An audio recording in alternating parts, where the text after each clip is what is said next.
Mesdames et messieurs, bonjour. On peut dire que le forum de l'étudiant guinéen a bien démarré. Ce fut une belle journée que nous a offerte hier l'organisation.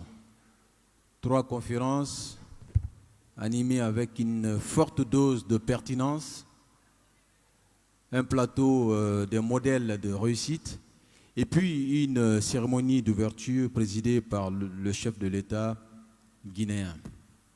Mesdames et messieurs, le FEC 2018 reprend ses droits ce matin. 3 conférences également au programme, 2 plateaux des modèles de réussite.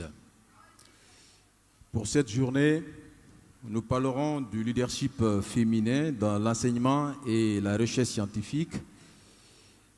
Nous parlerons également, et ça sera avec le panel des ministres, de l'enseignement, de la formation professionnelle et l'innovation technologique, moteur de croissance. Mais avant, nous allons installer la première conférence ou le premier panel, si vous le voulez. Et pour parler de l'innovation technologique, un écosystème à valoriser, mesdames et messieurs, j'appelle le modérateur, Dr Selou Kanté, directeur IST Mamou. On peut l'applaudir, s'il vous plaît.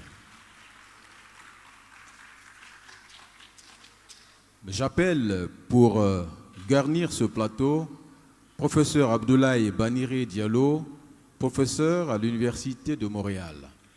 On peut l'applaudir, merci. Va suivre Alpha Bakar Bari de Jatrofa. On va l'applaudir. Mesdames et messieurs, Brelotte Ba, directeur général Orange Guinée. On va l'applaudir. Professeur Sili Kamara, conseiller à la recherche et l'innovation, ministère de l'Enseignement supérieur et de la recherche scientifique. On va l'applaudir. Mamadou Diallo, quiz 224. On va l'applaudir. Et pour compléter le panel, Fatoumata Girassi, Saboutek. Merci, madame. On va écouter des réflexions sur l'innovation technologique, un écosystème à valoriser. Je rappelle que l'événement est suivi en direct sur Facebook. Certainement, nous aurons des réactions des étudiants guinéens en dehors de Conakry, qui sont aussi à Conakry, et qui souhaiteraient enrichir le débat. Messieurs et madame, belle conférence. Bonjour, mesdames et messieurs les participants. Messieurs et mesdames les panélistes, bonjour. Nous sommes donc réunis ce vendredi 11 mai 2018 dans la salle des congrès pour débattre du thème Innovation technologique, un écosystème à valoriser. Cette conférence a pour objectif, premièrement, quelles mesures aux fins de développement du numérique dans l'enseignement supérieur et de la recherche scientifique? Deuxièmement, l'intégration de l'intelligence artificielle dans l'élaboration des politiques publiques. Troisièmement, mettre en place des modules de formation en ligne. Quatrièmement, créer des cursus et des diplômes en ligne homologués et reconnus par l'État et les entreprises. Plus loin, comment utiliser le numérique aux fins de transformer positivement l'enseignement supérieur et la recherche scientifique. Et enfin, quel rôle doit jouer l'État en vue de favoriser un accès plus souple au financement des jeunes entrepreneurs.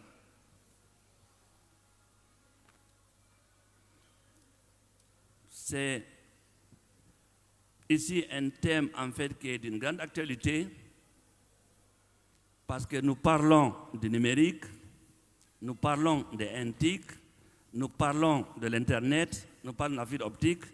En un mot, c'est un thème en fait qui va en droit du souci des jeunes en formation.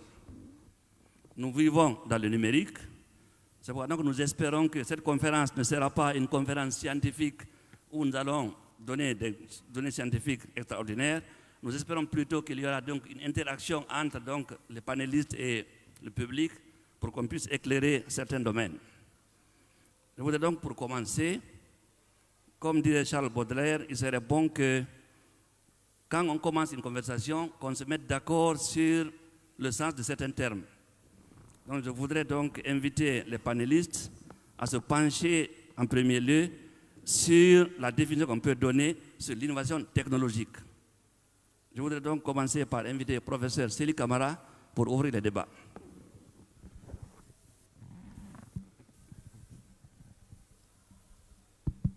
Merci, monsieur le modérateur. Bonjour à tout le monde. Je suis professeur Célie Camara. Je suis enseignant-chercheur.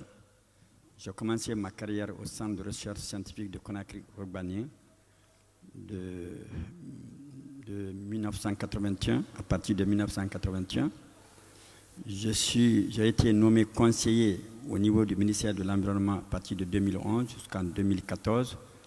Je suis par la suite chargé du programme Environnement et Développement Durable. C'est une institution d'interface entre le programme des Nations Unies pour le développement et le ministère de l'Environnement.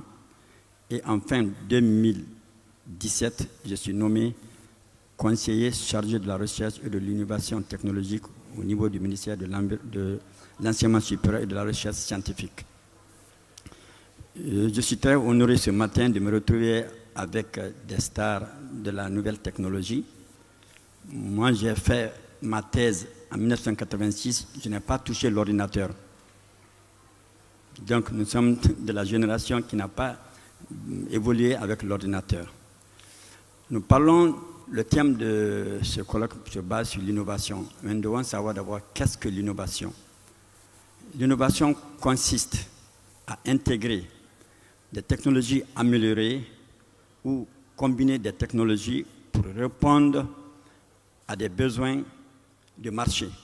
L'innovation consiste d'abord à développer ou à maintenir la compétitivité au niveau des entreprises. Mais comment nous sommes arrivés là? Il y a eu des phases. Vous avez entendu le président de la République, il disait si nous avons raté les 3 premières révolutions industrielles, l'Afrique et surtout la Guinée, nous avons la chance de nous intégrer dans la 4e révolution. Cette première révolution est née à partir de l'invention de la machine à vapeur, à partir de l'Angleterre, James Watt. Et ça a permis de faire l'élan technologique. L'agriculture s'est développée, le commerce s'est développé. La 2e révolution a commencé à partir de 1880 avec la découverte de nouvelles sources d'énergie. La première révolution, c'était l'eau et la vapeur qui faisaient tourner les machines. À partir de la 2e révolution, nous avons déjà le pétrole était déjà découvert comme une source d'énergie. Le courant aussi était déjà découvert comme une source d'énergie. Ça, c'était déjà au 19e siècle. Nous arrivons au 20e siècle avec la 3e révolution industrielle qui correspond alors à l'arrivée de nouvelles technologies de communication. Je disais toujours que nous avons eu la malchance ou la chance peut-être d'étudier sans connaître l'ordinateur. Ce n'était pas né. C'est dans les années 80 que j'ai vu pour la première fois le mini-ordinateur qui avait la taille d'une armoire. C'était au Centre de recherche scientifique de Conakry-Ourbani. Donc, c'est de là que les nouvelles technologies sont nées. Et à partir de ce 20e siècle, dans les 20 dernières années, nous assistons à l'émergence d'une technologie qu'on appelle le numérique qui est en train de faire un bouleversement total dans le monde entier. C'est ainsi que vous voyez les nouvelles technologies. Je suis avec des programmeurs. Nous avons les systèmes de robotisme et beaucoup d'intelligence artificielle qui sont nés.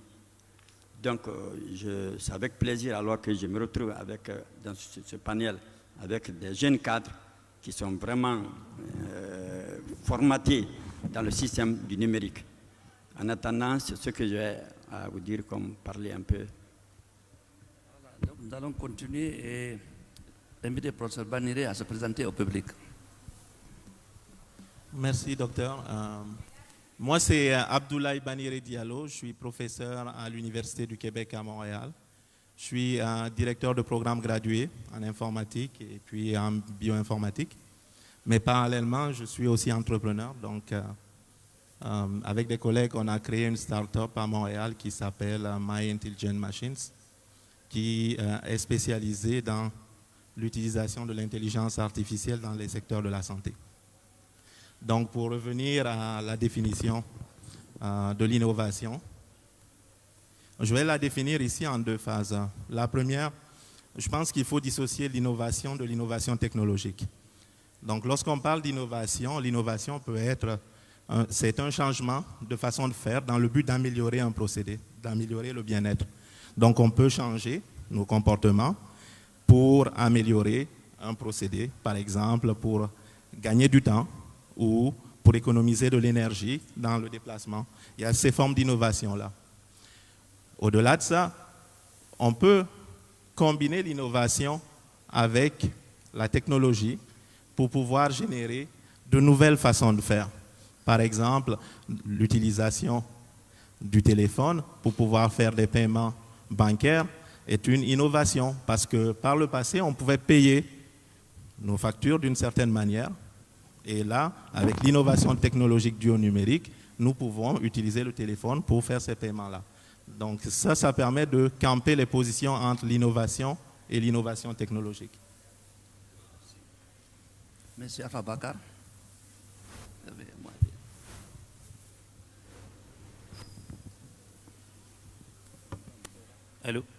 Allô, je m'appelle donc Alpha Bakar Bari, je dirige une entreprise de microfinance. Je me présenterai peut-être comme un serial entrepreneur, donc un entrepreneur en série qui est dans la microfinance, la technologie et l'agrobusiness. D'un point de vue du secteur privé, pour nous, l'innovation, cela résulte même de notre de la raison pour nous d'exister et de compétir et d'exister au niveau de l'écosystème entrepreneurial national et d'exister et de compétir au niveau international. Une entreprise qui n'innove pas dans les procédés, dans la mise à disposition des produits, dans sa façon de gérer son personnel, la façon de gérer d'ailleurs l'entreprise, est une entreprise qui est vouée à l'échec parce qu'elle est statique. Nous sommes dans un monde hyper exponentiel, donc voulant dire que chaque jour ou chaque semaine qui passe, les certitudes de la semaine dernière s'effacent et font place à de nouvelles certitudes. Pour le secteur privé, l'innovation, c'est le moteur même de la croissance.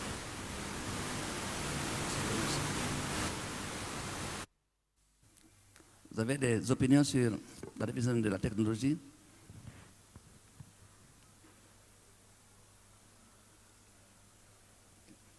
Monsieur Diallo, oui.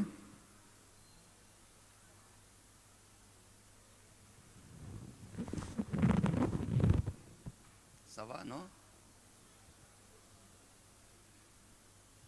Allô? Allô?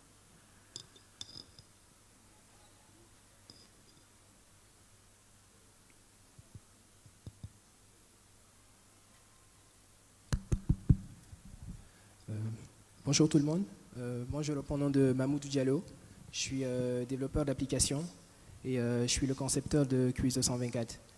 Et j'ai été 2 fois lauréat de la Semaine du numérique en 2016 et en 2017. Et je suis membre du premier collectif de développeurs en Guinée. Donc aujourd'hui, on va parler d'innovation. Moi, j'ai fait informatique à la fac. Et lorsqu'on parle d'innovation, c'est tout procédé en fait qui nous permet d'améliorer notre vie. Lorsqu'on parle d'innovation dans le domaine du numérique, maintenant c'est tout procédé en fait qui nous permet d'améliorer notre vie, mais à travers le numérique. Aujourd'hui, moi, ma génération, en fait, nous sommes nés, enfin, on a grandi avec le numérique. Donc, tout le monde a un téléphone, presque tout le monde a un téléphone, presque tout le monde a un ordinateur.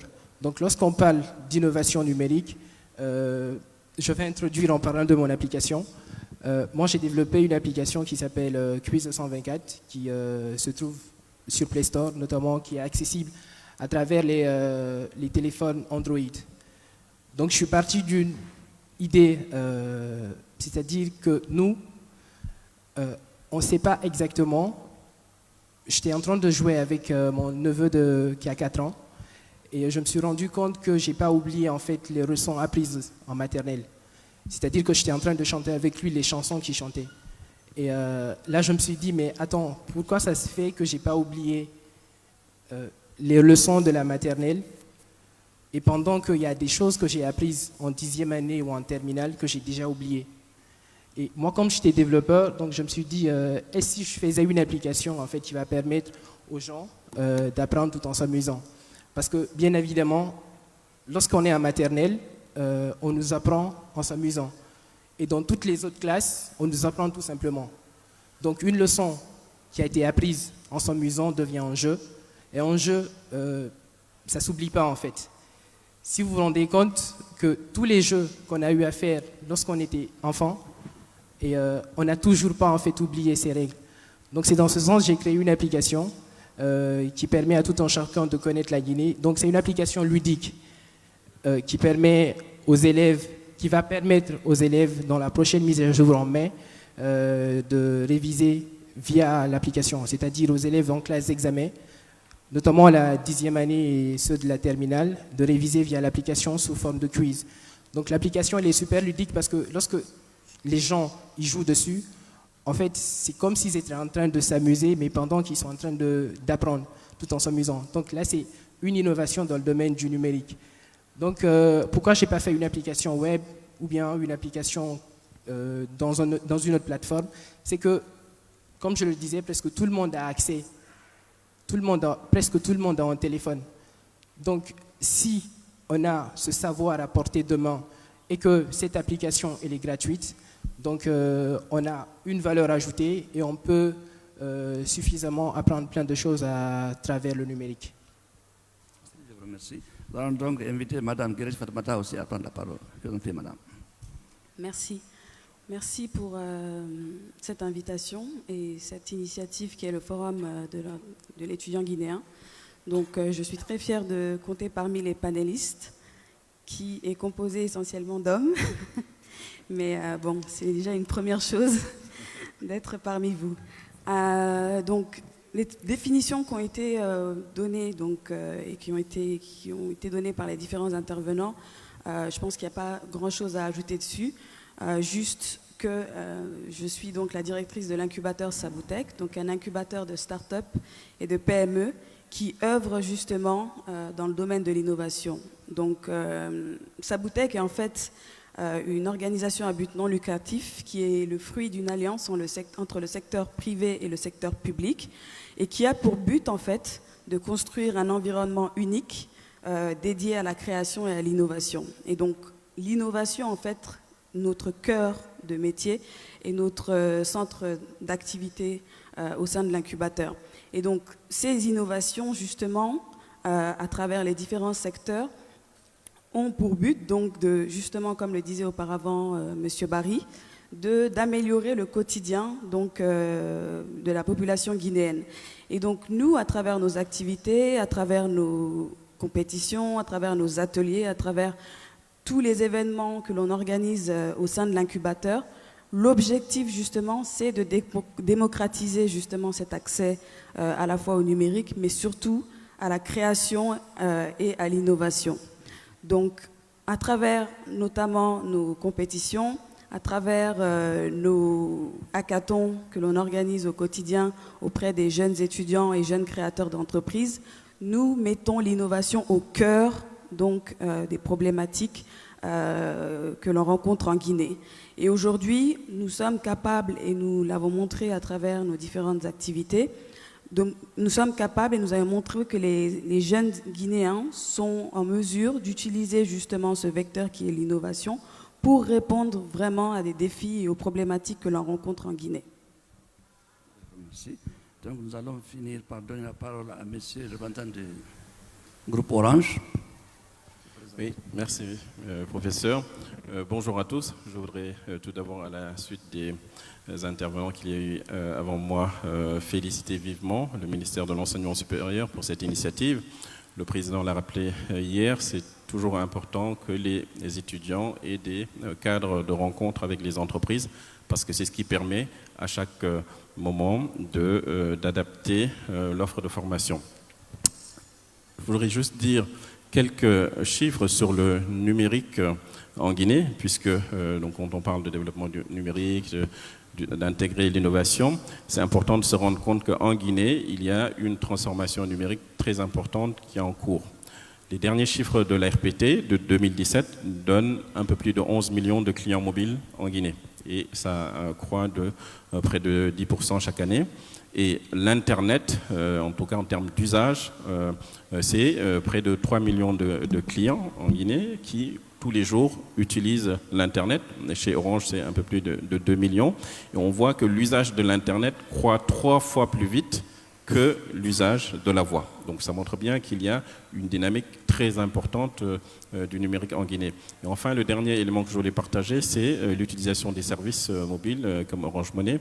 Eh bien, c'est plus d'1 million de clients qui, chaque mois, font des transactions et le nombre de transactions par jour dépasse les 600 000. Donc, la Guinée est aujourd'hui entièrement intégrée dans cette dynamique du numérique. Et donc ça pose, en tout cas ça donne toute la pertinence à tout ce qui se fait en termes d'innovation et en rapport avec le numérique.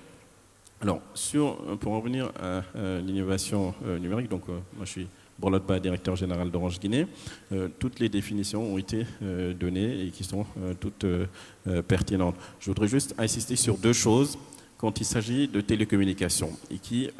Donc les télécommunications ont beaucoup de spécificités, dont une en particulier, c'est de capter l'innovation d'où qu'elle vienne.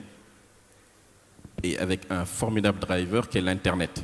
L'Internet et les demandes des clients, tous les clients, vous ici présents, vous voulez aujourd'hui accéder à tout, tout le temps et partout. Donc c'est vraiment une exigence des clients de pouvoir accéder à tout, qu'ils soient chez eux, en mobilité et avec le maximum de confort. Et les télécommunications ont pu capter, en tout cas essayer, pour répondre à cette demande-là, de capter l'innovation de partout. Par exemple, de l'informatique, avec tout ce qui est réseau IP, les acteurs de télécommunications ont pu intégrer cela pour avoir toujours des débits plus importants.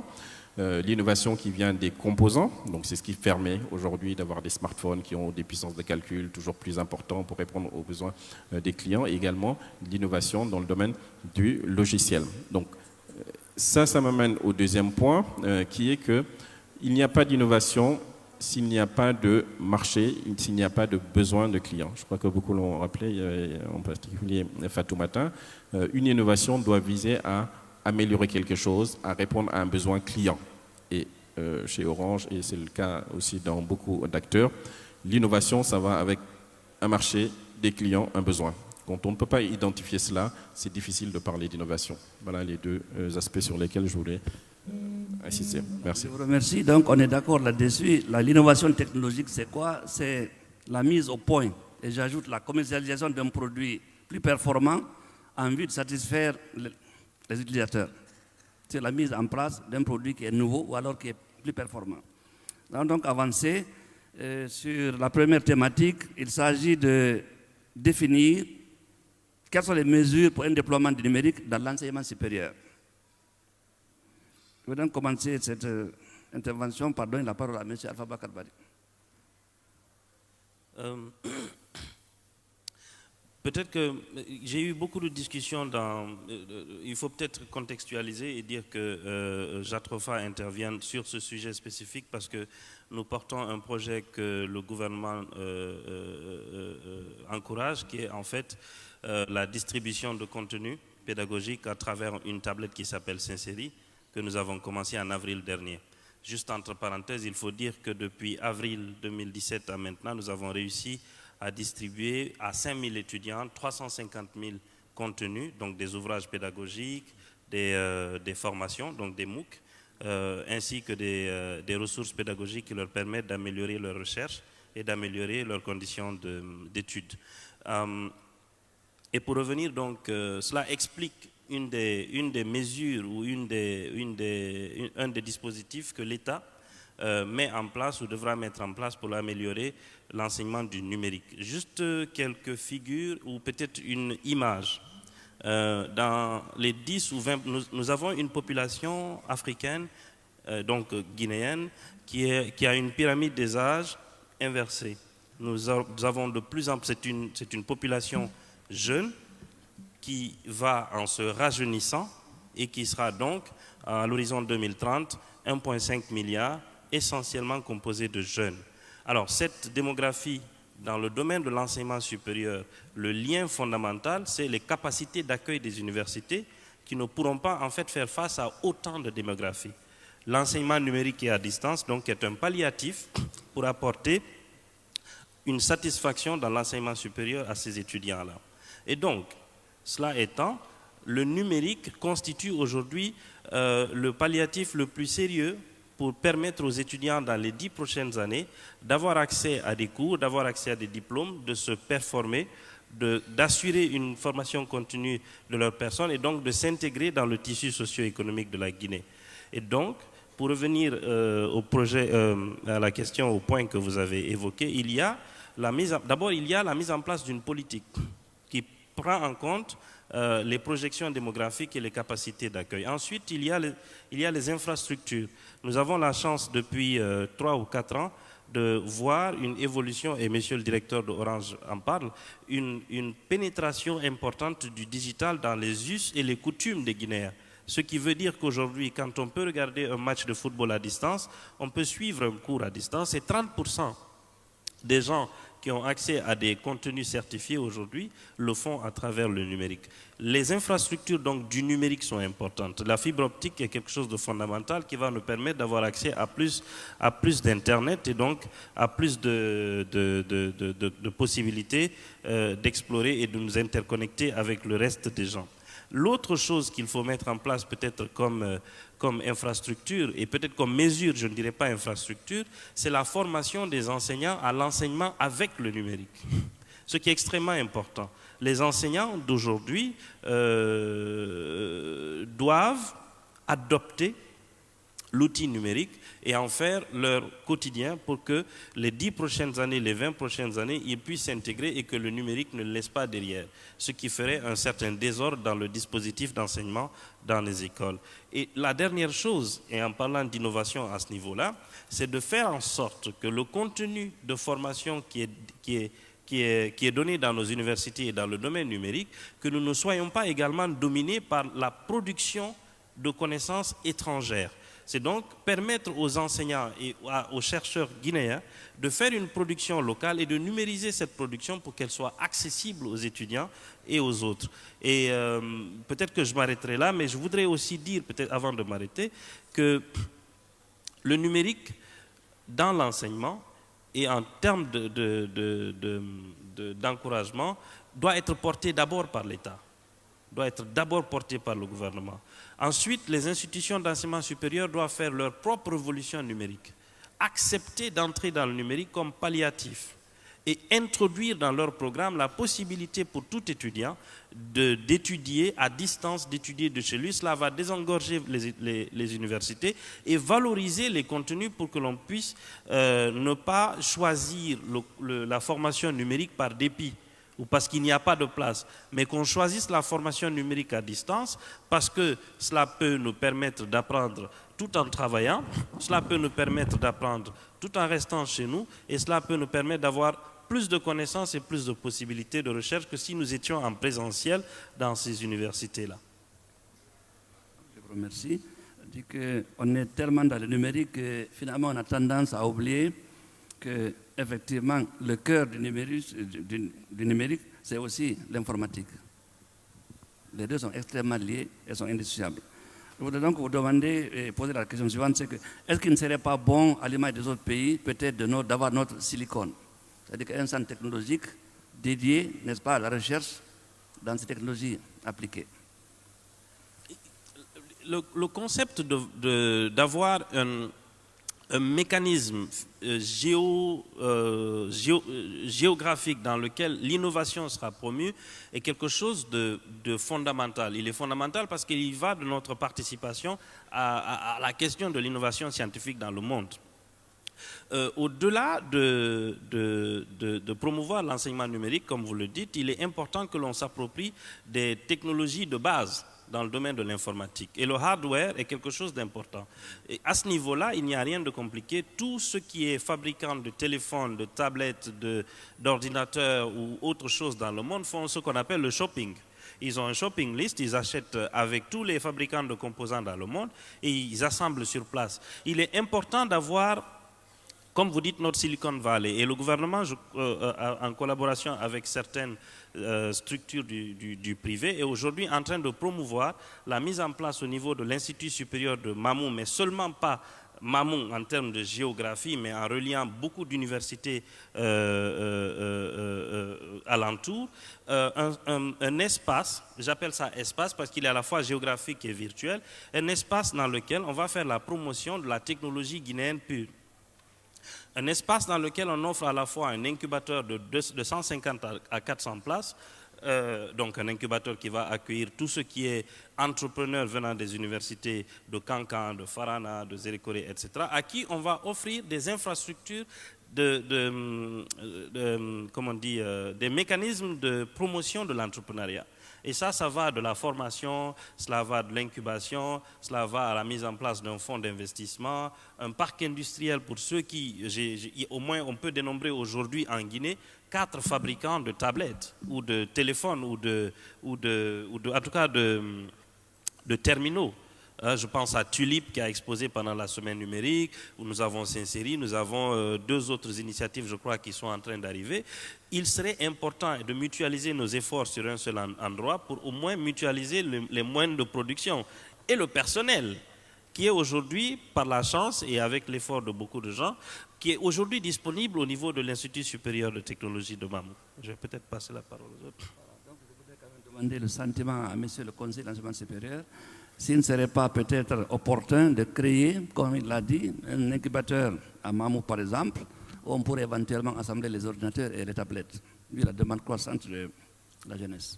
Oui, le ministère de l'enseignement supérieur de la recherche scientifique est vraiment sait que le levier du développement de notre pays, c'est l'enseignement supérieur et la recherche. C'est dans ce cadre même que le chef de l'État même a lancé un programme présidentiel en janvier 2017 qui a constitué à l'ouverture de 200 cyberconnexions dans les institutions d'enseignement, que ce soit à l'élémentaire, au secondaire ou dans les institutions d'enseignement supérieur et de recherche. Dans chacun de ces cyber, il y a 25 ordinateurs et qui fonctionnent sur le MISC énergétique. Ça veut dire l'électricité et avec les panneaux solaires pour ne pas que ça se coupe. Donc nous avons la chance d'avoir une institution qui est celui de Mamou, qui a une vocation vraiment d'évoluer dans le domaine de la technologie.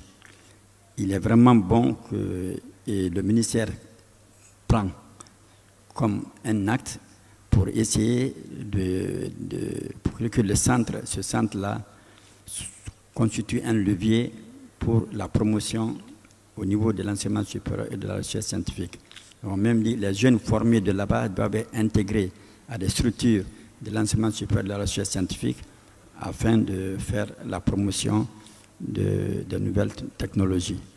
Nous savons avec les 4000 km de fibre optique, la Guinée maintenant aura des possibilités, même aux fins confins de Yomou, de se connecter en temps réel. Nous avons vu hier le discours d'ouverture de monsieur le président de la République a été relié sur Facebook.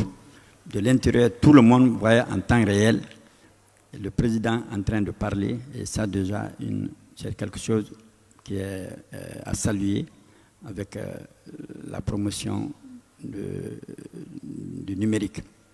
Donc, le ministère dédie cette année à la promotion de la recherche. Et la recherche ne peut se faire sans la promotion des nouvelles technologies de l'information, car les étudiants doivent avoir la possibilité de se connecter en ligne. Les professeurs qui n'ont pas ici, les cours, les modules qui n'ont pas, ils peuvent se connecter pour essayer de prendre dans les universités les plus avancées afin de perfectionner leurs connaissances. Donc, je crois que la politique du département est favorable à l'émergence d'une intelligentsia basée sur le numérique en République de Guinée. Je vous remercie. Je voudrais juste rappeler que avant la finalisation de la fibre optique, pour le moment, les connexions de cyber, la connexion est assurée par Orange sur 3 années, en attendant que la fibre optique soit installée définitivement dans notre pays. Donc, s'il n'y a pas d'autres éléments, on va peut-être continuer sur la deuxième question. Je voudrais donc qu'on vienne maintenant à l'intégration de l'intelligence artificielle dans l'élaboration des politiques publiques. Je voudrais donc inviter le professeur Banier d'abord à nous cadrer ce concept d'intelligence artificielle. Ok, je vous en prie. Au fait, je vais répondre sur le cas de l'intelligence artificielle, mais je ne veux pas placer la charrue avant les bœufs. Je préfère revenir sur la première question qui concerne l'utilisation des nouvelles technologies en matière d'enseignement supérieur. Partout, actuellement, ce qu'il faut remarquer, c'est que c'est important dans le secteur de l'enseignement supérieur qu'il y ait l'accompagnement du numérique et de l'utilisation des technologies. Personne ne met un doute là-dessus. Mais par contre, il faut faire la part des choses. Une part qui est simple, c'est que l'enseignement supérieur a ses déclinaisons et se divise dans différents composants. Et la transformation dans laquelle nous vivons actuellement doit tenir compte de cela. Le premier support du numérique, c'est d'accompagner la formation. Ce n'est pas de se substituer à la formation. Donc, les formations de base à l'université sont de prioritaire présentiel. Et qu'est-ce qui arrive après ça? C'est que les contenus numériques viennent accompagner le présentiel pour permettre aux étudiants d'avoir de la flexibilité. Et il faudrait réussir à dissocier donc ces composants-là, l'accès à l'université, l'accès au présentiel, l'accès à la formation de base universitaire, qui est quelque chose de très nécessaire au niveau des capacités cognitives et de l'apprentissage. Tous les acteurs en matière de sciences de l'éducation sont d'accord à ce niveau-là. Maintenant, le monde dans lequel nous vivons implique que nous, notre génération, malheureusement, contrairement à la génération de nos parents, eux, ils étudiaient et après ils travaillaient. Et donc, ils avaient terminé d'étudier, ils vont travailler. Par contre, maintenant, nous, notre génération est obligée, avec les nouvelles technologies, avec la mondialisation, le changement de paradigme, de continuer à se former, à s'adapter et à se maintenir à jour dans les connaissances. C'est là l'importance, au fait, de l'enseignement à distance. Distance qui permet aux gens, après avoir obtenu une formation de base, d'utiliser ces formations à distance-là pour continuer à avoir une formation continue de qualité. Donc, ce serait important de tenir compte de cela dans la mise en place des politiques publiques en matière d'enseignement supérieur. Oui. Vous vouliez réagir? Oui. Je vous en prie. Oui, je voudrais juste, avec votre permission, monsieur le modérateur, parler de quelques considérations quand même sur l'enseignement supérieur. Pour tenir compte du contexte, je crois que le président hier disait que la Guinée a un retard dans certains domaines et ça peut être une opportunité pour aller plus loin que d'autres. Voilà. Et il me semble que dans l'enseignement supérieur, c'est quand même c'est tout à fait pertinent. Je voudrais juste dire, je crois que le directeur de Jatrofa l'a rappelé tout à l'heure, en Afrique, on a une croissance démographique très importante. Donc, si on doit se dire que toute cette jeunesse peut être formée dans les universités, dans les amphis, la traduction financière de cela sera un coût très important pour les gouvernements et pour les sociétés. Et donc, ce n'est pas sûr que tous les gouvernements puissent faire face à cela. Et donc, ça veut dire des arbitrages qui seront forcément faits, soit mettre beaucoup trop d'étudiants dans certains amphithéâtres, donc au détriment de la qualité, et le numérique peut être une opportunité. Et je pense que pour que ça marche, il faut plusieurs choses, j'en citerai juste deux. Le premier, c'est l'ambition et le leadership. Pour ne pas considérer le numérique comme quelque chose qu'il faut faire à la marche, mais plutôt le mettre au centre même de l'ambition de formation. Et une illustration de cette ambition est quand même l'exemple de la Chine. Quand la Chine s'est dit il y a 30 ans, nous aussi on va avoir notre Silicon Valley, mais ils ont mis le maximum de moyens, de ressources, de vision autour de ce projet.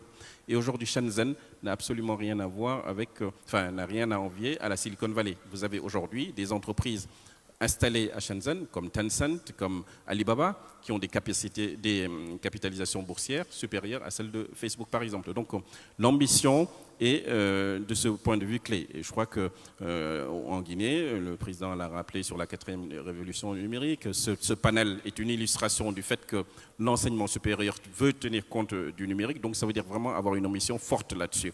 Et je crois qu'à partir de là, on doit pouvoir construire tout un système avec à mon avis, deux déclinaisons. Une déclinaison au sein même des centres qui existent et d'autres qui seront à construire dans les universités. Ça veut dire permettre d'avoir des connexions. Hier, le représentant des étudiants a dit qu'il voulait des Wi-Fi dans tous les campus. Ça, je crois que c'est très important, d'avoir l'infrastructure, d'avoir l'accès, d'avoir les salles informatiques. Mais il y a aussi une composante importante qu'il faudra intégrer et qui ne sera peut-être pas au sein des universités, mais avec des connexions à distance. Aujourd'hui, il y a des cours les fameux MOOC, Massive Open Online Courses, qui peuvent permettre d'adresser un très très grand nombre. Voilà. Donc je crois que c'est complémentaire, mais il est important de traiter le numérique au centre du dispositif et pas toujours en complément ou voilà. Donc, avant qu'on ne passe au second thème, là, monsieur Diallo, vous avez un sentiment par rapport au numérique?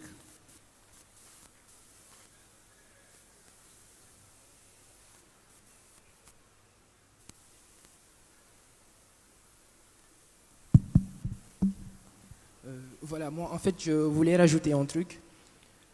On a parlé de numérique tout à l'heure, mais on ne parle pas en fait des acteurs du numérique. C'est comme si on essayait de promouvoir la médecine sans les médecins. Ce sont les développeurs en fait qui font de l'innovation, qui créent ces plateformes de développeurs.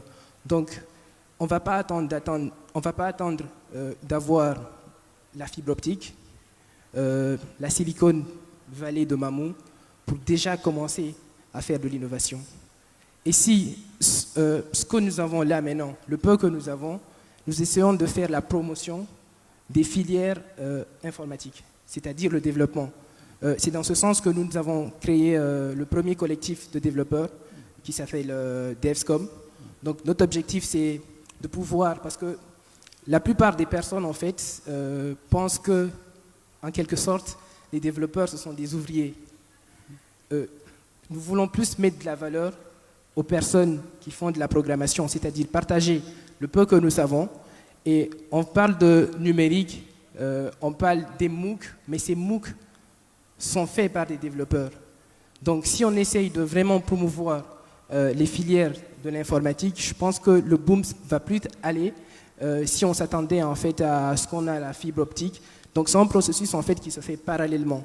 Donc en même temps que nous essayons de faire la promotion des filières de l'informatique, et au même moment nous essayons d'améliorer en fait les infrastructures qui nous permettent d'aller plus vite.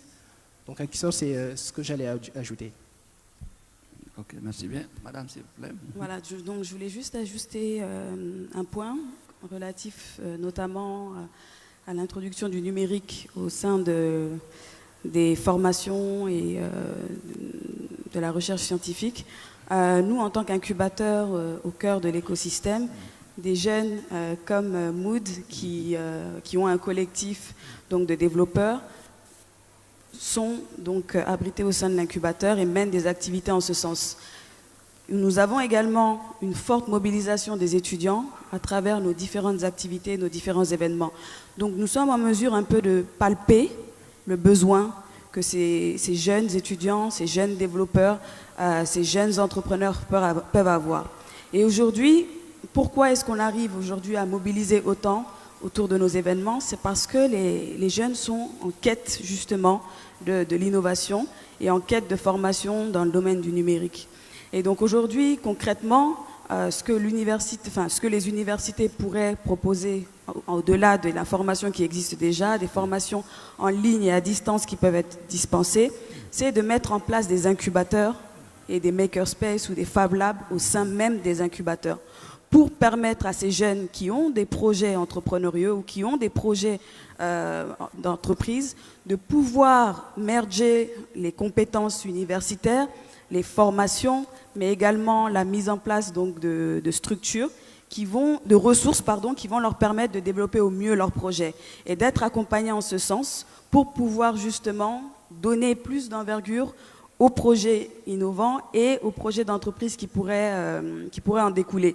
Donc il faut, je pense, en tout cas à mon humble avis, qu'il y ait des espaces comme celui de l'incubateur Saboutek qui soient dupliqués au sein des différentes universités de la capitale ou en région, couplés à des laboratoires, des centres propices à la création et à l'innovation pour qu'on puisse réellement faire ressortir de cet enseignement, de ces formations, de vrais projets innovants et permettre de vulgariser notamment les TIC auprès des étudiants. Donc c'est ce que je voulais ajouter. Merci bien. On me signale qu'on est pris par le temps, donc nous allons continuer. On aurait pu passer toute la journée ici en train d'échanger, on ne finirait pas. Donc on va donc donner la parole à professeur Baniré pour l'intelligence artificielle. On va parler d'intelligence artificielle. Je pense qu'on peut appeler ça en bon québécois, si je veux dire, cerise sur le sundae, ou un goodies. Pour moi, c'est clair que dans tous les secteurs de l'enseignement supérieur, surtout au niveau des universités, il y a une frange très importante de l'utilisation de l'IA dans ses différentes formes pour pouvoir améliorer la qualité de l'enseignement supérieur. Je peux décliner ça de différentes manières. Bon, on parle d'espace numérique, on parle de numérisation. Si nous réussissons dans nos institutions d'enseignement supérieur à pouvoir collecter efficacement les données d'enseignement, les données des étudiants, les relevés de notes, l'évaluation des enseignants, le suivi des étudiants, le taux de décrochage. Qu'est-ce que cela nous permet de faire? C'est d'utiliser des systèmes intelligents pour pouvoir comprendre, comment améliorer cet écosystème-là, par exemple, suivi des étudiants, dans la proposition des sujets d'exercice aux étudiants, dans des formes plus simples, au lieu d'arriver dans une IA qui est calcul intensif. IA dédiée au fait à l'amélioration de la formation. Au Canada, j'ai vu ça aussi lorsque j'étais à Boston. Il y a des formes d'IA qui permettent d'accompagner l'étudiant. Donc tout à l'heure, lorsque je parlais de formation de base, c'est important le présentiel. Les universités ont une capacité d'accueil de plus de 45 000 à 50 000 étudiants. Pourquoi ici, les universités ont une capacité d'accueil plus faible? Parce qu'on n'utilise pas la technologie de façon réelle au cœur de ces écosystèmes-là pour moduler la formation, pour utiliser l'IA, donc l'intelligence artificielle, pour permettre de pouvoir capturer les évaluations et de moduler la formation de ceux qui suivent ces différents cours-là à travers différents créneaux, à travers des cheminements pédagogiques qui sont différents, à travers des accompagnements aussi au niveau des évaluations. Parce que cela existe, on accompagne les étudiants qui ont de la difficulté, par exemple, de comprendre certains cours, à avoir du complément et à suivre ces compléments-là au niveau de la formation. Bon, d'un autre côté, l'IA peut être utilisée pour faire de l'innovation, donc utiliser les recherches qui sont faites à l'enseignement supérieur pour les transférer dans le secteur privé. Ce sont les deux gros volets ici que l'IA peut contribuer à l'amélioration. Professeur Sili, vous avez un sentiment par rapport à cette problématique? Merci. À ce jour, parmi les 10 dernières intelligences artificielles, on peut compter la biométrie. La biométrie fait partie des 10 dernières intelligences artificielles et ça joue un rôle très important en Guinée. Vous avez vu le ministère de l'Enseignement supérieur et de la Recherche a eu jusqu'au un passé récent, on n'avait pas un chiffre réel sur le nombre d'étudiants. C'est avec le principe de la biométrie. La biométrie utilise les empreintes, les photos, c'est-à-dire ça rapproche la machine de l'homme. Ça, c'est une première technologie qui aide dans le domaine public. Nous avons aussi les passeports. Avant, nous avons les passeports analogiques, c'est les photos, c'est facile d'enlever et de pirater les photos. Aujourd'hui, nous avons les cartes d'identité et les passeports de façon numérique. Ça permet de contrôler la production, ça permet de contrôler que ces données ne soient pas piratées. Nous avons aujourd'hui la facilité. Avant, les diplômes et les résultats de concours, c'était sur des papiers.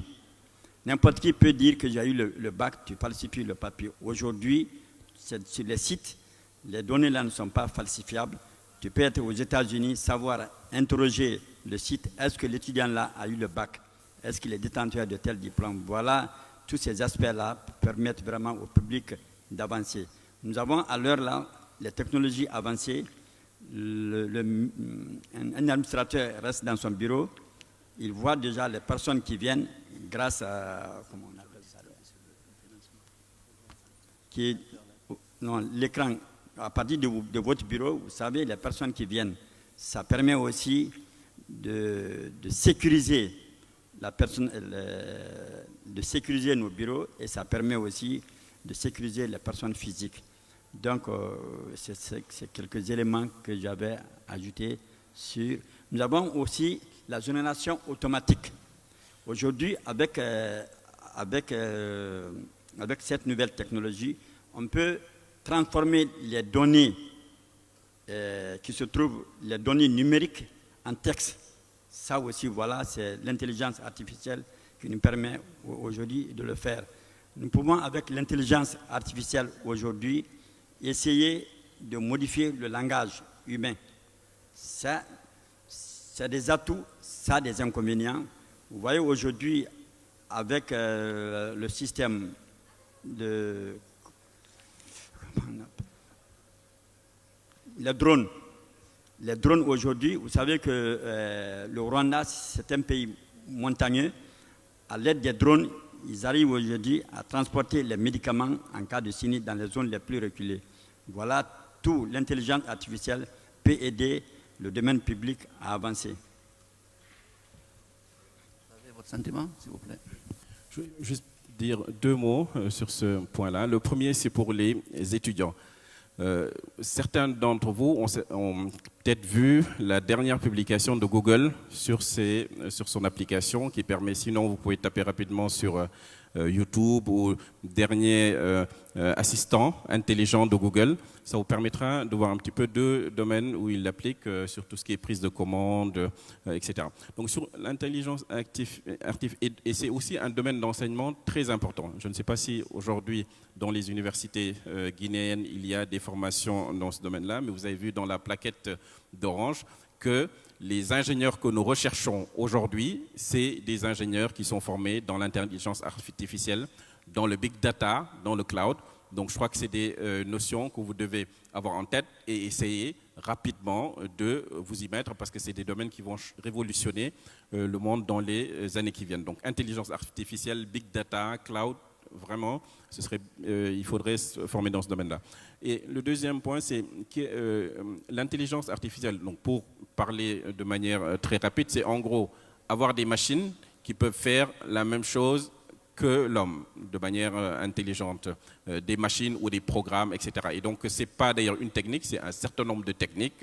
Par exemple, ce qu'on appelle le machine learning, c'est-à-dire avoir des machines qui peuvent avoir des programmes qui, au fur et à mesure, deviennent plus pertinents. Il y a tout ce qui concerne l'autonomie, le professeur en a parlé sur les drones. Mais pour cela, il faut quand même trois choses. Bon, il faut des programmes qui soient les plus pertinents, donc c'est les fameux algorithmes. Il faut des machines de plus en plus puissantes, mais aussi, élément essentiel, c'est la ressource la plus importante sur laquelle tous les autres reposent, c'est les données. Voilà. les données. Le professeur en a parlé. Et donc, pour pouvoir avoir des algorithmes, utiliser tous ces programmes, il faut générer des données et c'est sur ces données-là qu'on applique les programmes. Et donc ça nous amène finalement à la première question, c'est comment on génère les données, comment on numérise l'éducation. Le professeur en a parlé, il faut qu'on puisse savoir où sont, combien on a d'étudiants, quelles sont leurs évaluations, quels sont les temps de présence, etc. Avoir le maximum de données sur l'éducation. Et ensuite, ces programmes pourraient permettre d'aider. Et donc, comment on génère des données? On en a parlé tout à l'heure, avoir tout l'écosystème, permettre aux universités d'être numérisées, d'avoir des développeurs qui ont un certain nombre d'applications pour tout, pour l'accès à des contenus. Voilà. Pour prendre un exemple qui va certainement être parlant, il y a un domaine où aujourd'hui, beaucoup de données sont disponibles. C'est en gros tout ce qu'on dit sur la Guinée. Si vous regardez les réseaux sociaux, il y a beaucoup de choses qu'on dit tous les jours sur la Guinée. Et des programmes d'intelligence artificielle pourraient permettre de savoir un petit peu de quoi les gens se plaignent, qu'est-ce qu'ils aiment, qu'est-ce qu'ils n'aiment pas, où est-ce qu'ils se plaignent, et tout de suite pour pouvoir accompagner les politiques publiques dans ce domaine-là. Voilà. Donc il me reste à vous remercier et demander à l'assistante s'il y a des questions. On n'est pris par le temps. Alors, avant de prendre des questions dans la salle, je vais vous donner un exemple qui cadre parfaitement avec l'innovation technologique, puisque votre conférence est suivie en direct sur Facebook. Et il y a des réactions. Mathieu Tonneau est aux États-Unis, à New York. Il pose la question suivante. Comment comptez-vous vulgariser la formation des étudiants à l'intérieur du pays? Il cite Yomou comme exemple. Et puis il ajoute plus de 90% des étudiants guinéens n'ont pas d'ordinateur ni de tablette.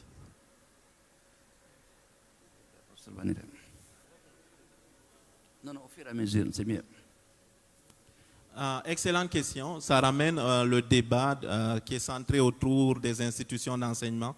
Ça veut dire que lorsqu'on veut amener le numérique, il faut qu'on ait réussi à améliorer la qualité de la formation, l'accessibilité aux études, qui est importante pour les étudiants, qu'ils soient à Yomou, qu'ils soient à Zérékoré, qu'ils soient n'importe où, il faut qu'ils puissent accéder. Ça prend une politique nationale correcte de décentralisation des institutions d'enseignement supérieur, certes, mais au-delà de ça, c'est que ces institutions-là doivent avoir au cœur des systèmes qui leur permettent d'avoir toutes les technologies pour accompagner l'étudiant. Le premier, c'est une infrastructure informatique, filaire, l'accès à Internet, la communication, un campus numérique, un campus ouvert, des espaces et des unités numériques où les étudiants peuvent venir, par exemple, se connecter à Internet s'ils n'ont pas d'ordinateur, ou s'ils ont un ordinateur, ils n'ont pas d'accès Wi-Fi, ils peuvent venir accéder.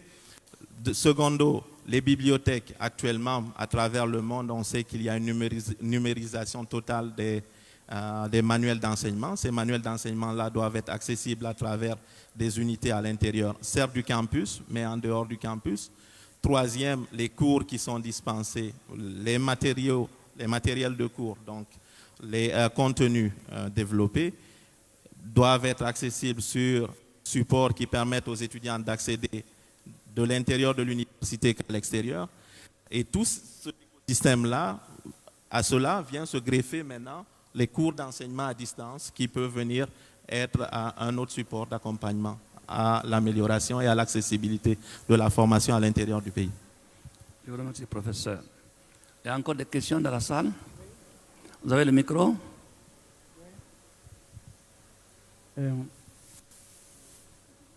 Je peux? Oui. Merci, monsieur le modérateur. Je suis Lamarana Diallo, secrétaire scientifique du Centre de recherche et de valorisation des inventions et innovations scientifiques et technologiques en Guinée. Donc le thème dont il est question est au cœur de notre préoccupation. Mais je commencerai par un appel par rapport aux étudiants de s'intéresser à la recherche et interpeller également les universités de développer le volet recherche dans les universités. Parce que ce sont les étudiants qui seront la relève de demain. Maintenant, je vais bondir sur une préoccupation de le professeur Kanté, à savoir la mise en place des incubateurs. Il a effectivement raison. Le CREVIS, depuis sa création, a fait l'état des lieux sur le terrain. Nos institutions de recherche disposent de productions scientifiques très intéressantes, des inventions brevetées, des innovations. L'IST de Mamou en dispose. L'Institut supérieur des sciences et de médecine vétérinaire d'Alaba en dispose et tant d'autres. Donc il y a les opportunités. Mais avec la présence du secrétaire général, non, du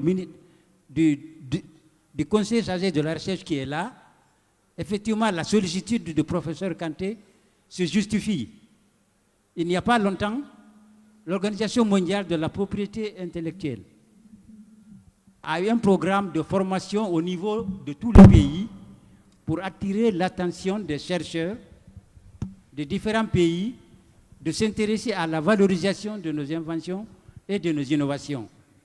Ils sont venus en Guinée avec le service de la propriété intellectuelle du ministère de l'Industrie. Il y a eu des séminaires ici où ils ont fait des recommandations à l'intention de nos institutions de recherche et de nos chercheurs. Ils ont demandé à chaque institution qui le peut et qui le veut de mettre en place ce qu'on appelle le CATI. Le CATI, c'est un centre d'appui à la technologie et à l'innovation qu'il faut valoriser comme le terme le dit. Donc, valoriser ce potentiel signifie innover.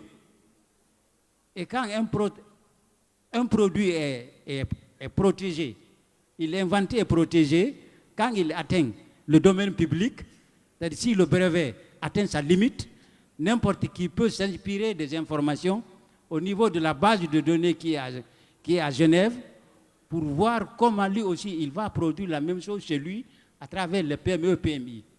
C'est ainsi que nous voyons aujourd'hui ce qu'on nous vend par exemple dans les pharmacies, les produits génériques, c'est des inventions qui datent de longtemps, mais le brevet est tombé dans le domaine public. Donc les pays, les chercheurs, les institutions qui sont audacieuses consultent la base de données pour voir comment on peut faire, comment on peut démultiplier ça au niveau pays. Donc c'est pour soutenir l'idée du professeur, surtout avec la présence du conseil chargé de la recherche, que je profite pour vous informer, peut-être vous qui ne savez pas qu'il y a déjà un centre qui s'occupe de la valorisation de nos résultats. Donc les étudiants sont conviés à s'intéresser à la recherche et que les institutions et les chercheurs n'ont qu'à se battre pour mettre en place des incubateurs. Je vous remercie pour ne pas prendre trop de temps. Voilà, nous vous remercions aussi. Il y a encore une dernière question, s'il vous plaît.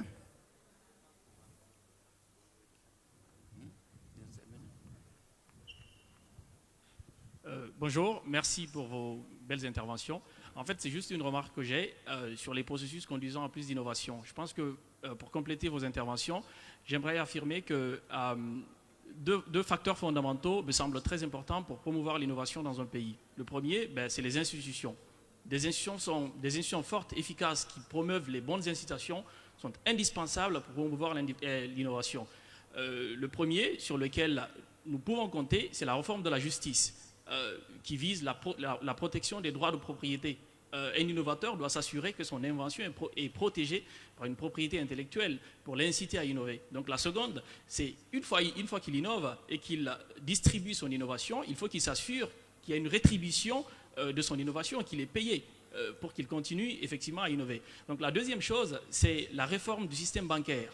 Il faudrait que le système bancaire soit efficace pour financer les innovations. Aujourd'hui, en Guinée, on a un taux d'inflation qui oscille entre 8 et 9%. Une banque ne pourrait pas prêter un innovateur à un taux d'intérêt qui est plus bas que l'inflation. Enfin, ça arrive très rarement. Donc il faudrait effectivement reformer considérablement le marché bancaire pour promouvoir l'innovation. Donc en fait, il faudrait un mouvement d'ensemble de réformes des politiques publiques efficaces qui soient multidimensionnelles pour promouvoir l'innovation. Donc il faudrait effectivement qu'en Guinée, qu'on aille dans ce sens-là, pour encourager l'innovation et faire en sorte qu'elle soit diffuse dans le pays. Merci.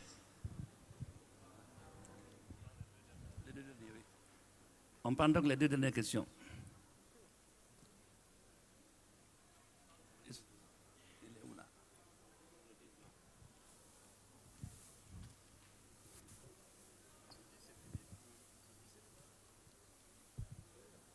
Merci.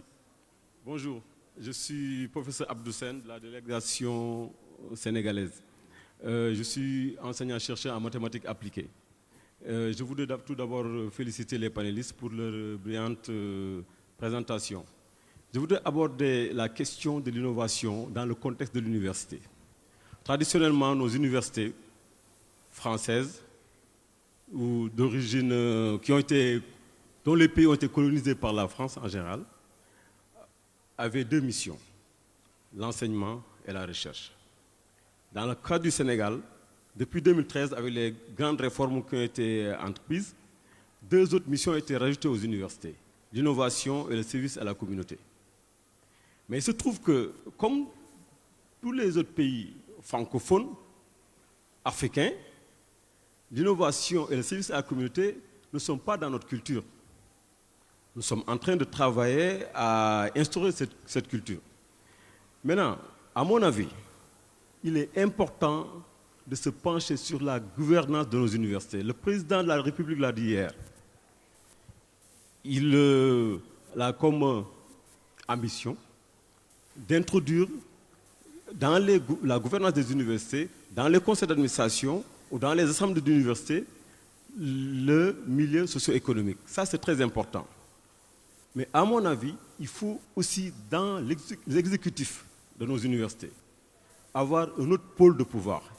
Dans nos universités, je parle de l'Afrique, je ne parle pas du Sénégal. Dans nos universités, il y a un seul pôle de pouvoir, c'est le pôle de pouvoir académique. Ce sont les enseignants qui dirigent. Ce sont les enseignants qui décident de tout. À mon avis, si nous voulons introduire l'innovation et le service à la communauté, il faut qu'il y ait un autre pôle de pouvoir.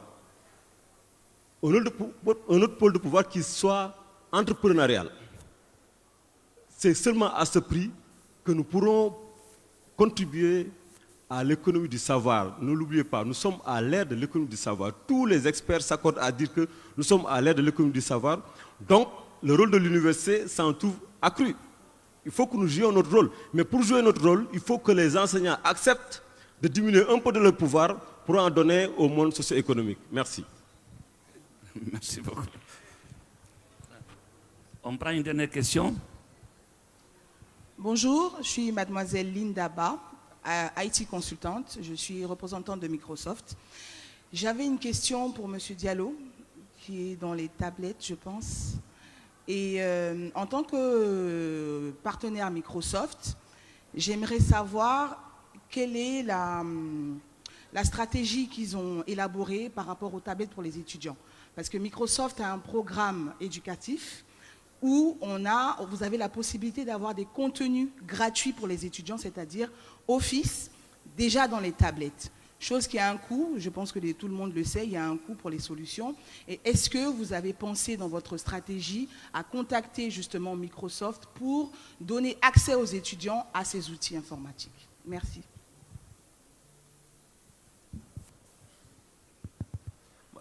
Puisque nous sommes à la fin, j'aimerais juste dire deux choses avant de répondre à la dame, ou peut-être dire à la dame rapidement. Oui, madame, nous avons pensé à parler à Microsoft, mais concevoir une tablette, comme j'ai dit, c'est avoir un shopping list qui est exigeant et qui tient compte du pouvoir d'achat de celui qui est en face. Donc très rapidement, nous avons fait des arbitrages et nous avons fini par Android avec 350 000 ouvrages à l'intérieur, avec la possibilité également d'avoir un Office qui ne soit pas certainement celui de Microsoft, mais qui soit disponible et qui donne les mêmes fonctionnalités. Mais j'aimerais bien entendu en off discuter également avec vous pour savoir ce que cela fait. Mais je m'en voudrais de quitter ce podium-là sans dire quelque chose sur ce qu'on appelle innovation technologique et son importance pour notre pays. Sans preuve que cela marche, sans que les entrepreneurs ne s'approprient, et j'entends bien le professeur du Sénégal qui en parle, sans que si les entrepreneurs ne s'approprient pas et ne mettent pas sur le marché commercial les trouvailles des chercheurs, ça n'a aucun sens. On ne parlera pas de recherche scientifique pendant longtemps. Il faut également que justement le secteur privé puisse s'impliquer Et c'est là que j'entends le monsieur également qui a intervenu sur le droit de la propriété, que le secteur privé puisse s'impliquer à l'intérieur de l'université pour faire des joint-ventures avec les chercheurs dans le domaine du business. Et la dernière chose que je voulais faire à la suite de tout ça, c'est qu'il faut que nos universités, nos enseignants et nos chercheurs fassent le dépassement philosophique qui les permette de quitter l'enseignement certaines fois et d'aller dans les affaires. Parce que cela pourrait pérenniser les trouvailles, cela pourrait leur permettre d'être à la fois dans le business et dans la recherche, et cela pourrait améliorer un certain nombre de choses. C'est un dépassement que les anglophones ont fait depuis très longtemps. Je ne vois pas pourquoi nous attelons seulement à faire des recherches, à trouver des choses et à les cantonner à l'intérieur des universités. Il faut les sortir, il faut travailler avec les entrepreneurs, il faut faire des joint-ventures et il faut mettre à la place publique dans le marché, sur le marché, il faut mettre sur le marché les trouvailles. Voilà. Donc c'est à moi de vous remercier. Et c'est une occasion pour moi aussi peut-être de rappeler aux enseignants, aux scientifiques, que quand on parle d'innovation, c'est de créer un nouveau produit, mais ensuite le vendre. Il faut qu'on apprenne à vendre les produits. C'est les deux aspects, création et commercialisation. Donc, si je n'ai pas un autre avis, je voudrais donc clore cette... Oui, monsieur le professeur.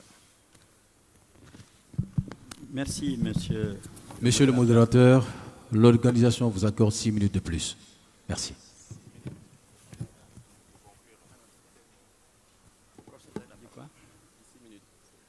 Ok.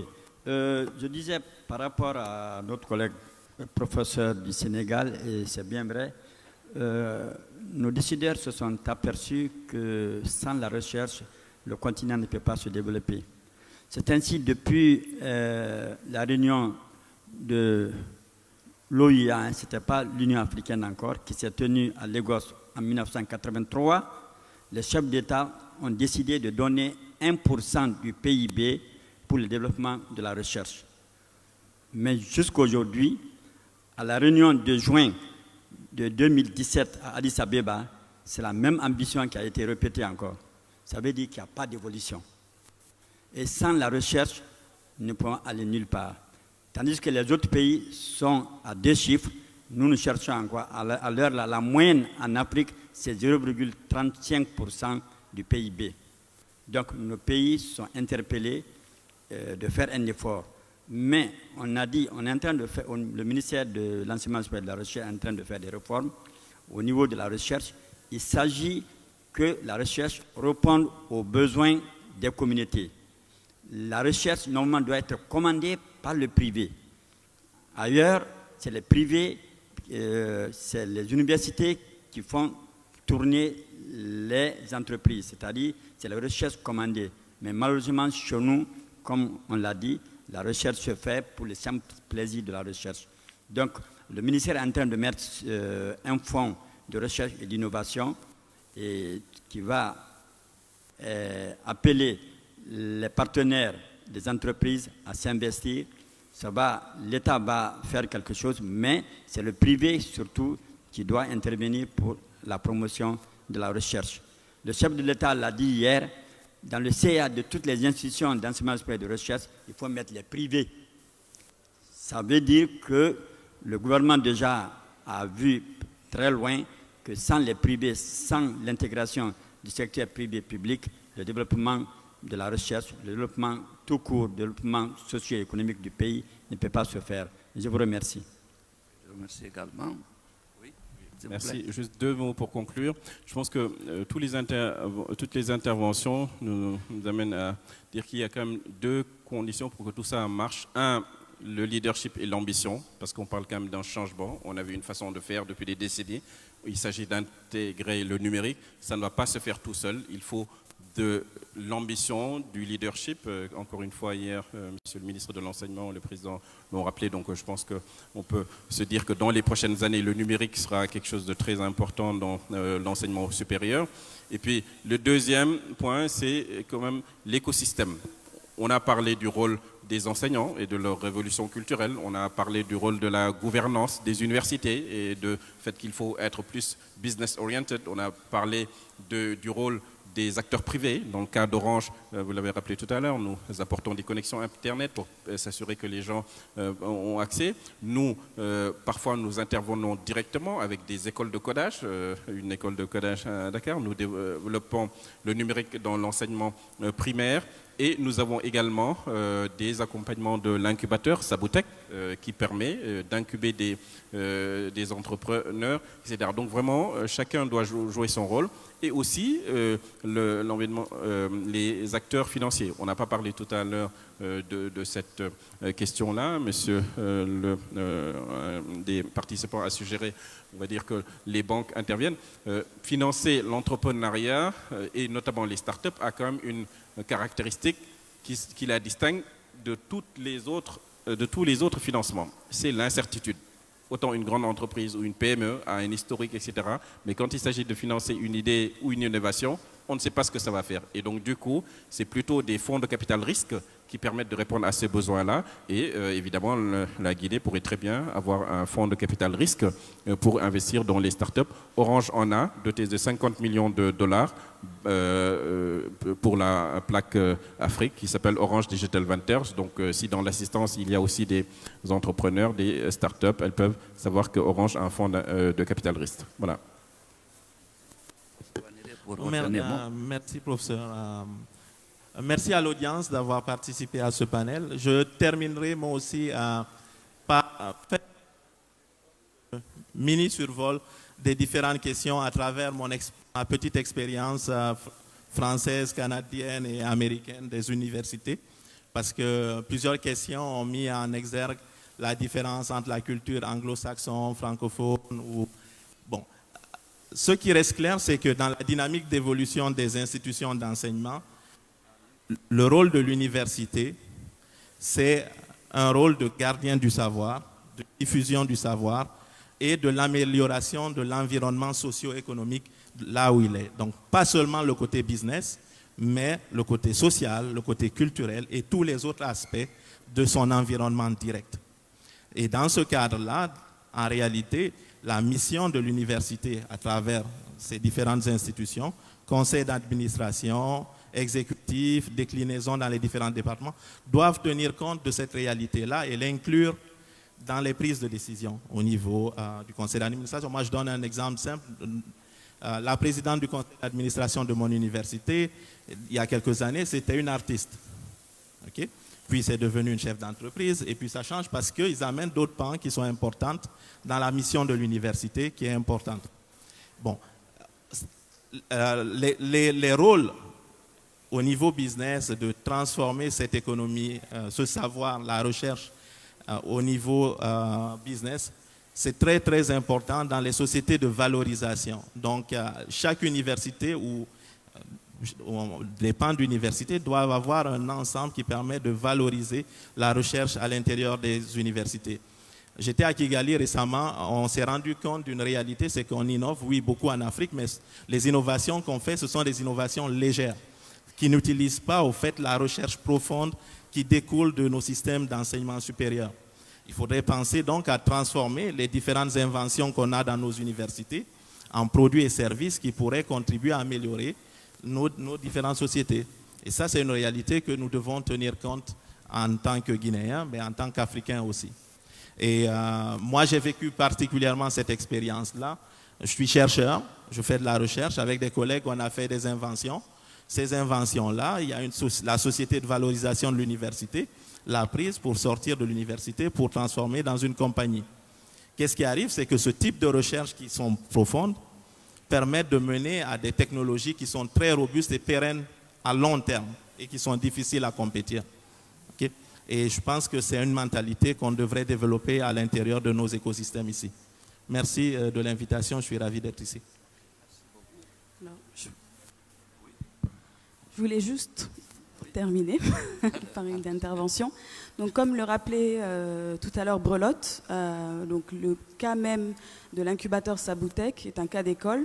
En fait, au sein de notre conseil d'administration, nous avons des entreprises essentiellement du secteur privé.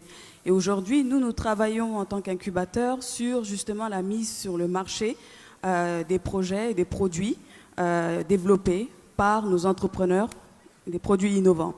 Et c'est vrai qu'aujourd'hui, l'imbrication entre le secteur privé et justement ces entrepreneurs qui produisent des innovations est extrêmement importante et doit être orientée donc en ce sens.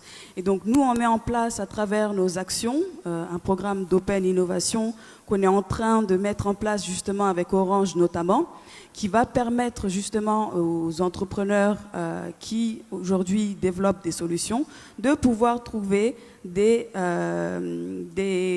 partenariats en tout cas gagnant-gagnant et qui vont permettre donc la mise en marché de ces produits par l'entremise des entreprises du secteur privé. Donc c'est extrêmement important effectivement de définir des programmes en intégrant donc le secteur privé mais également le secteur public dans cette élaboration et également donc de travailler avec eux sur des programmes d'innovation ouverte avec les grands groupes qui vont permettre à ces entrepreneurs non seulement de pouvoir gagner en compétences techniques et se formaliser pour répondre aux attentes de ces grandes entreprises et répondre aussi aux problématiques donc, qui se présentent sur le marché. Donc nous sommes en tout cas dans cette lancée. Et pour revenir donc à la question du financement, c'est une réalité qui est là, que ce soit en Guinée, que ce soit dans les pays en Afrique, le financement des jeunes pousses, des startups est vraiment une problématique. Et donc, nous n'avons pas pour vocation, nous, en tant qu'incubateurs, de financer, mais nous allons mener le rôle d'interface entre l'offre et le besoin donc de financement des entrepreneurs. Et nous allons chercher donc à matcher donc le besoin, que ce soit des prêts d'honneur, que ce soit des subventions, en face de l'offre de financement adéquat. Et donc nous allons structurer, accompagner, outiller ces entreprises qui vont pouvoir donc bénéficier de fonds à travers cela. Et donc juste pour abonder à ce que je dis aujourd'hui, nous avons également, et nous faisons partie d'un consortium d'incubateurs en Afrique francophone qui travaille justement sur la mise en place de fonds à hauteur de 450 000 € à destination donc des entrepreneurs qui sont accompagnés au sein de ces incubateurs. Et donc l'objectif est de pouvoir mettre à disposition justement des fonds d'amorçage à hauteur de 10 000 à 30 000 € qui seront des prêts d'honneur qui vont permettre justement à ces entrepreneurs d'accéder au financement. Donc il faut vraiment faire une gymnastique pour trouver les fonds et les financements pour ces entreprises et c'est réellement une problématique qui se pose aujourd'hui et qui devrait justement être développée. Et j'en profite parce qu'on aura certainement des questions autour de l'incubateur et de nos activités pour vous dire qu'on organise une journée porte ouverte le 30 juin, samedi 30 juin à partir de 10 h où vous pourrez donc rencontrer les startups incubées, où vous pourrez toucher un peu, rencontrer les entrepreneurs, mais également être en mesure de savoir quels sont nos programmes d'accompagnement et nos différentes activités visant à structurer l'écosystème. Je vous remercie. Je vous remercie. Donc, Monsieur le modérateur, vous m'excusez, je m'en voudrais si je ne présentais pas ici le professeur Baniré en ma qualité de conseiller chargé de la recherche et de l'innovation technologique. Il vient de rappeler le prix, même du meilleur, le prix de... Il y a un forum qui s'est tenu à Kigali, le Next Instant Forum. Au cours de ce forum, le premier prix de l'innovation a été accordé à notre compatriote professeur Baniré. On l'applaudit, s'il vous plaît. C'est une fierté, c'est la fierté pour le ministère, mais c'est la fierté pour l'ensemble de la République de Guinée. Voilà. Toutes félicitations. Voilà. Je vous remercie.